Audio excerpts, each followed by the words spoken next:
السلام علیکم ورحمۃ اللہ وبرکاتہ ان الحمد للہ نحمده ونستعینه ونستغفره ونعوذ باللہ من شرور انفسنا ومن سیئات اعمالنا اعوذ باللہ من الشیطان الرجیم بسم اللہ الرحمن الرحیم شہر رمضان الذی انزل فیہ القرآن ھدی للناس وبینات من الھدی والفرقان۔ بزرگوں، دوستوں اور پیارے ساتھیوں، رمضان المبارک جیسے بابرکت والا مہینہ جو ہر ایک مسلمانوں کے لیے، ہر ایک مومنوں کے لیے تحفہ ہے، اور اس تحفے کو ہر مسلمان کو کس طرح اس کے ادب احترام اور سحری و افطار اور دیگر جو احکامات ہیں ان پر کس طرح کھڑے اترنا چاہیے اور اعمال کرنا چاہیے، اس سلسلے میں ہم کچھ آپ کے سامنے رکھیں گے۔ اللہ تبارک و تعالیٰ نے رمضان المبارک جیسے مہینے کو انسانوں کے گناہوں کے لیے بالکل ہی ویسا اور بالکل ہی اس کے گناہوں کو معاف کرنے کا ایک ذریعہ بنا دیا ہے کہ اگر انسانوں کے پاس گناہوں کے انبار اگر لگے ہوں اور گناہوں سے ان کے دل اور ان کے جسم بالکل اس کے ویسے ہو گئے ہیں کہ جسم سے زیادہ اس کے پاس گناہ ہو گئے ہیں، تو اللہ تبارک و تعالیٰ نے ان کے گناہوں کو معاف کرانے کے لیے اور معاف کرنے کے لیے ان کے دل و قلوب کو صاف و شفاف کرنے کے لیے اللہ تبارک و تعالیٰ نے رمضان المبارک جیسے مہینے عطا کیا۔ اور اس مہینے میں ہم لوگ کس طرح اپنے آپ کو ان گناہوں سے دھو ڈالتے ہیں؟ کیا ہم لوگ رمضان المبارک جیسے مہینے میں اپنے آپ کو رب العالمین جس طرح ہم لوگوں کو حکم دیا، کیا ہم لوگ اس جیسے پالن کر پا رہے ہیں یا اعمال یافتہ ہو پا رہے ہیں؟ ہم تمام مسلمانوں کو اور خاص کر مومنوں کو، مسلمانوں کو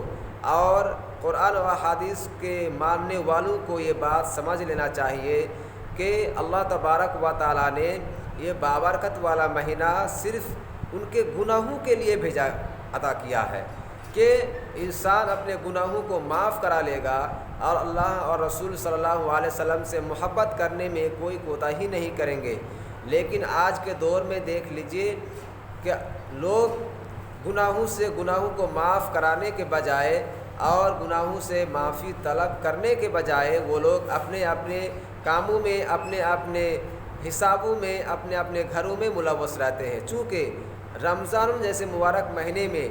اگر ہم لوگ عبادت نہیں کرتے ہیں تو ہم لوگوں کے پاس گناہ ویسے ہی رہ جائے گا جس طرح 11 مہینے میں گناہ رہا کرتا ہے، اور وہ گناہ جو ہمارے لیے بوجھ ہے، جہنم کی قبر کی جہنم کے میں جانے کے لیے کافی ہے، ان میں ہم لوگ اور بڑھوتری کرتے ہیں، بلکہ ہم لوگ اس میں اور زیادہ کر دیتے ہیں۔ کہ ہم لوگوں کو چاہیے کہ رمضان المبارک جیسے مہینے میں اپنے آپ کو دھو ڈالیں، اپنے آپ کو اپنے گناہوں کو ختم کرا لیں، چونکہ یہ رمضان المبارک جیسا مہینہ گناہوں کو معاف کرانے کے لیے کافی ہے۔ اس میں اگر آدمی کلام پاک کی تلاوت کرتے ہیں تو ان کی تلاوت کی اور ان کی تلاوت کرنے کی ثواب بالکل ویسا ہے جس طرح سمندر میں پانی ہے، اس سے زیادہ ان میں ثواب اللہ تبارک و تعالی ہر مومن کو دیتا ہے جو کلام پاک کی تلاوت کرتے ہیں۔ اس کے علاوہ جو سحری کھاتے ہیں، افطار کرتے ہیں اور بیچ میں اور تمام چیزیں جو کھانے کے لیے ان کو منع کر دیا گیا اس سے رک جاتے ہیں، تو اللہ تبارک و تعالی ان کے گناہوں کو واقعتاً معاف کر دیتے ہیں، اور اس میں کوئی شک نہیں، چونکہ ذالک الکتاب لا ریب فیہ ھدی للمتقین جو آیت ہے، ان آیت کے مطابق اگر ہم شک کرتے ہیں تو بھی گمراہ، اور اگر اس میں ڈھیلائی کرتے ہیں پھر بھی گمراہ، اور اس پر اعمال نہیں کرتے ہیں پھر بھی گمراہ۔ مطلب یہ نکلا کہ ان تمام باتوں کو ہمیں غور کرنا ہوگا اور اس پر فوراً عمل پیرا ہو جانا ہوگا، چونکہ اللہ تبارک و تعالیٰ نے رمضان المبارک کے مہینے کو معاف کرنے کے لیے ہی عطا کیا ہے۔ اس لیے میں آپ سے گزارش کروں گا کہ آپ رمضان جو مہینہ بھی چل رہا ہے اس کا احترام، ادب احترام کریں، اور علماء کرام جس طرح ان پر بیانات کرتے ہیں